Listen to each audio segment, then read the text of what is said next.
자, 오늘 이 말씀이 여러분 사면 초가 가운데서 앞길이 보이지 않고 벼랑 끝에 있는 여러분들의 삶에 길이 열리는 귀한 설교가 되기를 주님으로 축복합니다. 자, 오늘 본문은 아람 군대가 엘리사를 치러 왔는데 엘리사의 그 성 주위를 많은 불발과 불병거가 둘러싸고 있었습니다. 이 모습을 한 청년이 보았거든요. 너무 두려움에 떠니까 엘리사가 하나님께 기도를 합니다. 하나님, 이 청년의 눈을 열어주시옵소서. 그래서 하나님의 군대를 보게 해달라고 기도할 때 하나님께서 이 청년의 눈을 여셨습니다. 그래서 보니까 그 주위에 하나님의 그 군대가 이 아람 군대보다 훨씬 많은 불말고와 불병거가 있는 것을 보고 두려움이 없어졌다는 그런 말씀입니다. 사랑하는 성도 여러분, 우리의 인생이 사면초가 진퇴양난의 환란 속에 있을 때 육의 눈을 가진 자는 그저 자신 앞에 놓여있는 아람 군대의 위험과 숫자에 짓눌려 두려워합니다. 오늘 제목이 열린 눈입니다. 보이지 않았던 하나님이 지금 영의 눈으로 보면 그때 하나님이 계셨구나는 것을 우리가 느끼거든요. 참 중요한 게 우리가 이런 상황에서도 우리가 열린 눈을 가지고 하나님을 볼 수 없는 이유들이 있습니다. 그 첫 번째가 바로 우리가 원죄로 인해서 이미 우리의 눈이 멀었기 때문에 그렇습니다. 창세기 3장 5절에는 이렇게 말씀합니다. 너희 눈이 밝아져 하나님과 같이 되리라. 무엇입니까? 사탄이 선악과를 따먹게 하기 위해서 그들을 유혹하는 장면입니다. 너희들이 눈이 어두워진다는 얘기가 아닙니다. 눈이 밝아진다고 얘기합니다. 그리고 뭐랍니까? 하나님과 같이 될 것이다. 모든 어려움 속에 있는 사람들에게 사탄은 그렇게 유혹합니다. 내가 신앙생활을 열심히 해봐야 아무 소용없다. 먹고 살아야지. 이 어려움 속에서 네가 벗어나야지. 그러기 위해서 주일도 오게 해야 되고 기도할 시간이 어디 있어? 말씀 볼 시간이 없고 하나님을 기억할 시간이 어디 있어? 이렇게 유혹을 한단 말입니다. 근데 그 유혹에 넘어간 아담과 하와, 또 우리는 어떻게 되냐면 에베소서 4장 18절에 이렇게 말씀합니다. 그들의 총명이 어두워지고 그들 가운데 있는 무지함과 그들의 마음이 굳어짐으로 말미암아 누구의 생명이 떠났다 합니까? 하나님의 생명이 떠났도다라고 말씀하고 있습니다. 기독교적 세계관에서 보면 원죄는 아담과 하와의 불순종 이후에 모든 인류가 지내게 된 영적 결함입니다. 그래서 여기서 말하는 영적 소경은 인간이 자기 스스로 자력으로는 하나님을 볼 수 없게 되었음을 의미합니다. 그로 인해서 죄로 판단력이 흐려지고 무엇이 선하고 악인지 삶의 참된 목적이 무엇인지 분간하지 못하는 상태를 바로 눈이 멀었다고 눈의 소경이라고 표현하고 있는 것입니다. 사랑하는 성도 여러분, 하나님은 세상에 그 어느 한 곳도 버려두지 않습니다.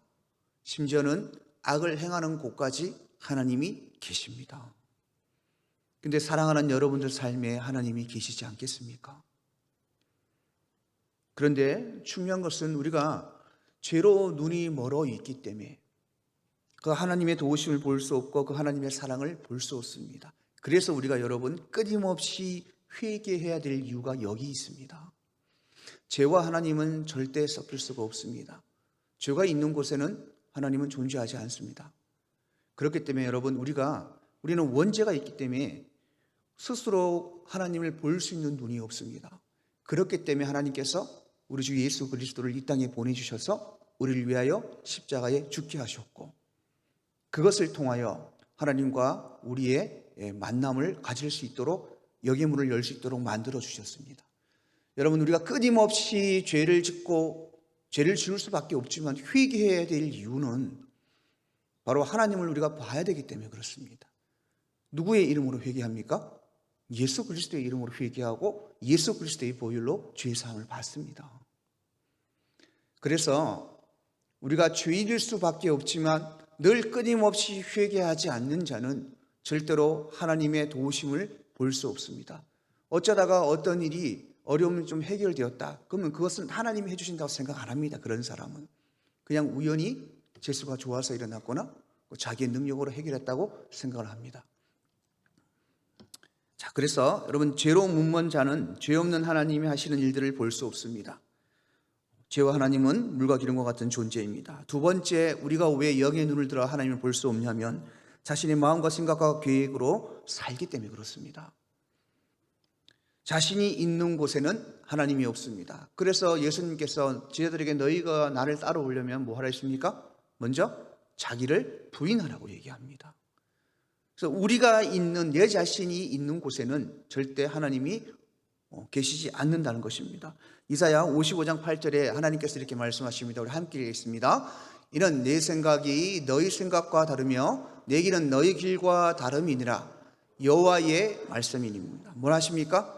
이는 너희 생각과 뭐랍니까? 하나님의 생각이 틀리고 하나님의 길과 우리의 길이 틀리다는 것입니다. 우리는 육의 생각을 하지만 하나님은 영을 생각을 하시고, 우리는 육의 길을 가기를 원하지만 하나님은 영의 길을 가기를 원합니다. 그래서 하나님께서 잠언 14장 12절에 이렇게 말씀합니다. 자, 읽겠습니다. 어떤 길은 사람이 보기에 바르거나 필경은 사망의 길이라. 우리가 생각하는 생각과 우리가 원하는 길은 뭐랍니까? 하나님께서 사람이 보기에는 그게 바른 길같이 보인다 할지라도 하나님 보시기에는 뭐랍니까? 그 길은 사망의 길이다. 육의 길은 사망의 길입니다. 그래서 이렇게 눈이 멀면은 하나님이 보여주시는 것을 실제로 우리가 느끼지도 못하고 보지도 못합니다. 그래서 하나님의 은혜에 대한 감각이 떨어지게 되어 있습니다. 자, 인간은요 늘 빈자리를 채우려 하는 그런 어떤 본능이 있습니다. 본능이. 아무리 우리가 돈을 많이 가지고, 아무리 내가 세상에 보는 사람들이 행복한 조건을 가지고 살아가더라도 늘 마음속에 한 곳이 비어있는 곳이 있죠. 그게 하나님의 자리입니다. 그런데 이 자리를 계속 나의 마음, 나의 생각, 나의 계획으로 채운다는 것입니다. 그리고 나서 결론 짓습니다. 스스로 잘 살고 있다고 생각하는 겁니다. 자기 확신이죠. 그런데 하나님 보시기에는 우리는 어둠 속에서 방황하고 있는 것처럼 보이신다는 겁니다. 자, 잠언 16장 9절 말씀을 우리가 함께 보겠습니다. 사람이 마음으로 자기의 길을 계획할지라도 그 걸음을 인도하시는 이는 누구시라? 여호와시라. 여러분, 우리가 아무 계획하고 말고 그냥 하나님 앞에 다 맡겨놓고 살라는 얘기가 아닙니다. 우리가 계획을 하지만 때로는 영적인 계획이 아니라 육적인 계획도 할 수가 있습니다. 그러나 믿음의 사람은 이런 계획조차도 뭐랍니까? 우리의 걸음을 인도하시는 것은 여호와라는 것을 믿고 간다는 것입니다. 그러면 그것이 잘못된 길이면 하나님이 돌이키십니다. 근데 이런 생각 없이 우리가 살아가면 절대 하나님의 인도하심을 느낄 수가 없습니다. 세 번째, 우리가 영의 눈으로 하나님을 볼 수 없는 이유는 세상의 향락에서만 자꾸 위로를 찾기 때문에 그렇습니다. 자, 세상의 향락에서만 자기 위로를 찾는다는 이것은 우리가 먼저 원죄로 눈이 멀고 앞에 얘기했던 자기 중심적인 계획에 갇힌 사람들이 필연적으로 나오는 이 허물을 채우려는 시도입니다. 시도. 디모데전서 5장 6절에는 이렇게 말씀합니다. 향락을 좋아하는 자는 뭐랍니까? 살았으나 죽었느니라. 세상의 즐거움을 좋아하는 사람은 그 즐거움 때문에 내가 정말 살아있는 것 같이 느낍니다. 그런데 거기에 하나님이 주시는, 우리 지금 성령의 열매를 저번 주에 했지 않습니까? 수요일날 희락이 없잖아요. 그러면 그것은 세상의 희락입니다. 그래서 죽었다고 얘기하고 있는 것입니다. 하나님이. 성경은 이 세상이 줄 수 없는 평안과 위로가 분명히 존재한다고 말씀하고 있습니다. 그래서 우리가 눈이 멀어서 이것을 보지 못하죠. 자, 요한복음 14장 27절에 이렇게 말씀합니다. 평안을 너희에게 끼치노니 곧 나의 평안을 너희에게 주노라. 내가 너희에게 주는 것은 뭐라고요? 세상이 주는 것 같이 아니하니라. 그래, 그러니까 너희는 근심하지도 말고 두려워하지도 말라. 세상의 평안은 여러분, 우리에게 주는 이 안락과 이런 건 뭐 우리의 주일 어기고 놀러 가고 좋지요. 갔다 오면 행복한 것 같고 가서 행복하지요. 자꾸 세상에서 그 즐거움을 찾으려고 그러는 거예요. 나의 이 빈자리가 채워지도록 향락으로 채우는 거예요. 그런데 하나님은 뭐라 하십니까? 오늘 요한복음 14장 20절에 내가 너희에게 평안을 주지 않냐. 너희 평안은 세상에 말하는 평안과 틀리다고 말씀하잖아요. 뭐가 틀립니까, 여러분? 늘 제가 강조하는 것입니다. 믿음의 사람은 환경으로 행복하지 않습니다. 하나님 한 분의 존재만으로 행복하기 때문에 어떤 상황에 있어도 내가 남들처럼 다 누리지 못하고 살아도 주님이 주시는 그 평안이 있다는 것입니다. 참 이건 여러분 진짜 이건 느껴본 사람들만이 가질 수 있는 겁니다. 이해할 수 있는 말씀이거든요.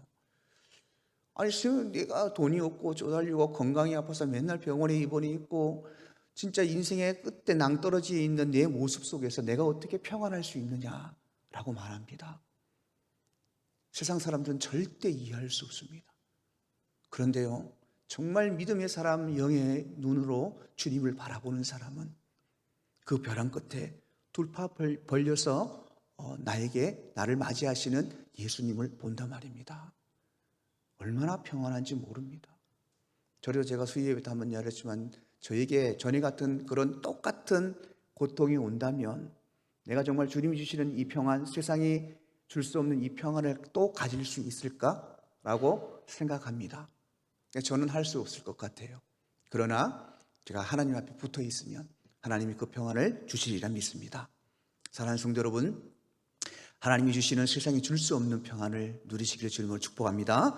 네 번째는 자신의 유익과 이익 그리고 행복을 최우선으로 살아가기 때문에 하나님을 볼 수 없는 겁니다. 하나님의 그 선하심과 우리에게 준비하신 모든 축복들을 볼 수가 없어요. 디모데후서 3장 2절에 이렇게 말하지요. 사람들이 자기를 사랑하며 돈을 사랑하며 자랑하며 쭉 나옵니다. 여러분 자기를 얼마나 사랑하십니까? 여러분 돈 사랑하십니까? 돈 사랑하십니까? 예, 이제 정직하시네요. 저도 사랑합니다. 사랑하는 건 좋은데요, 하나님보다 더 사랑하면 안 된다는 겁니다. 자기 사랑해야죠. 하나님이 우리를 빚으셔서 그죠? 얼마나 우리 존재 자체로 사랑하시는데 이 귀한 이 사람을 내 자신도 사랑해야 됩니다. 그러나 하나님보다 더 사랑하면 안 됩니다. 저에게 자랑할 것이 없지만 저는 참 좋은 게 저는 제 스스로 제 인생에 자랑할 것이 하나도 없습니다. 그래서 하나님 앞에 감사해요. 교만해질 수 있는 특별히 하나도 없기 때문에. 외모라도 좀 되면은 제가 좀 교만할 텐데 그것조차도 안 됩니다. 그러니까 없어요. 그래서 너무 감사한데 어떻게 보면 서운한 것도 좀 있지요. 여러분 우리의 자랑은 자랑할 거 자랑해도 돼요. 근데 정말 우리의 자랑은 사도 바울처럼 십자가가 되어야 되는 것입니다. 하나님 우리의 자랑이 되어야 됩니다. 근데 그렇지 않고 자꾸 하나님보다 자기를 더 사랑하고 돈을 더 사랑하고 세상을 사랑하고 자기를 자랑하는 이런 삶을 살면은 절대로 하나님이 주시는 영의 눈을 떠서 하나님을 볼 수 없다는 것입니다. 자, 눈이 멀어 있다는 것은 하늘의 가치를 보지 못하고 오직 땅의 이익만 몰두하는 것입니다. 그래서 이걸 좀 정확히 보면 처음에 원죄로 인해서 인지 능력 자체가 마비되는 것, 이게 근원적 무지입니다. 그래서 그러고 나면 판단의 기준이 아주 또 바뀝니다. 하나님의 뜻이 아닌 내 머리와 계산을 신뢰하며 지적 교만을 가지게 되는 거죠. 그 다음에 오는 현상이 내면의 공허함을 세상의 즐거움으로 땜질하게 됩니다. 감각적 탐닉입니다, 이것이. 자, 결국 그래서 최종적으로 어떻게 됩니까? 결국 모든 결정의 기준을 나의 유익과 행복에 두고 자기를 우상화시키며 살아가게 되는 것입니다. 자, 이 네 가지는 내가 내 삶의 주인 노릇을 할 때 인간은 결코 참된 빛, 즉 하나님의 도우심을 볼 수 없다는 성경의 준엄한 경고입니다. 자, 마태복음 6장 33절에 주님이 말씀하지요. 제가 제일 강조하는 말씀입니다. 한번 읽어보겠습니다. 너희는 먼저 그 나라와 그 의를 구하라. 그리하면 이 모든 것을 너희에게 더하시리라. 사랑하는 성도 여러분, 하나님이 더하시기를 원하십니까? 더하시기를 원하십니까? 예. 더하시기를 먼저 원하십니까? 먼저 그 나라와 의를 더 보기를 원하십니까? 거짓말 하시는 것 같은데요. 모든 사람이 이 앞을 빼고 더하시기를 원하시는 하나님. 하나님, 내가 이렇게 정말 낭떠러지의 인생이 있습니다.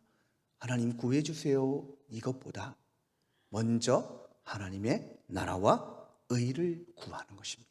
그러면 하나님 자동적으로 뭐 하신다고요? 이 모든 것을 너희에게 더하시리라. 이 모든 것은요, 세상 것만이 아닙니다. 하나님이 주시는 영의 복도 속해 있습니다. 사랑하는 성도 여러분, 말씀을 맺습니다. 참 말씀 짧게 하려니까 힘듭니다. 예. 세상은 고통을 주고 상처를 주고 죄를 범하게 만들고, 그래서 우리를 천국을 잊어버리게 만든 그런 곳입니다.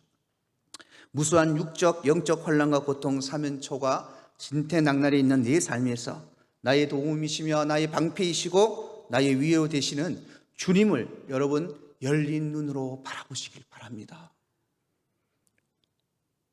그리고 우리가 여기서 반드시 기억해야 될 것은, 그 열린 눈은 우리의 자력으로 볼 수 없습니다. 하나님이 열어주셔야 됩니다. 엘리사가 그 청년을 위하여 하나님께 구하지 않았습니까?